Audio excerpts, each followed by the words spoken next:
Wannan mutumin makaho ne amma sai dai kuma Allah ya bashi wata basira ta musamman. Ga wani saƙo da ya aika wa mutanen Najeriya musamman 'yan arewa da shi a cikin waƙa.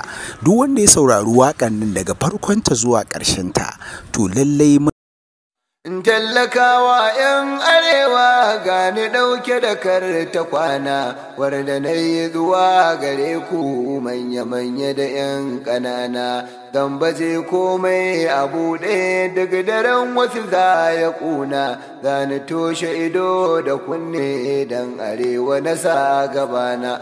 Baya an cire tallafin mai sanadin tsadar abinci, babu sauƙi gazi da fetur rayuwa dai ta yi ɗaci, ga dala ta taushe naira yau kuɗi na ba mutunci, gashi an ɗauko haraji za a samu kudan butulci. Ƙoƙarin a kashe arewa shi kaɗai suka sa gabansu, ba su ko kallon siyasa ta kamar su kawai kuɗinsu. Lokacin zaɓe da ya zo za a nemi gudunmuwarsu, sai alo da kuɗi a mota don abi su gidan da jinsu. Wanda baya son arewa kun gaban ƙaunar shi nima, do kuɗinsa da ta kamarsa har da mai ra'ayinsa shi ma, yanda bai so in ji daɗi haka ban san na shi ma, ba ni ko tsoron taratai don mukami na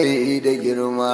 Kar ku damu da na yi zafi damuwa ta ne arewa, ba minista ba BSA ba ciyaman da kowa, wanda baya san arewa ni da shi ai fara gowa, babu kima ko dakika to bare kuma girmamawa. Duk da wasu manyan arewan sun ti dalma da kansu girma, kwaɗayin matsayin siyasa ya hana su ganin makoma, in ta tsallake kansu jifar kan uban kowa ta jema, babu tsoro babu kunya ba tunanin yin nadama. Wanda ya tallar Tinubu baya ya samu kai shi, dole Allah ya isar mu ko ina yake za ta bi shi. Malami ko ɗan siyasa ba sarake da isar shi, don arewa su kai wa illa sun gwada mana ba su kishi.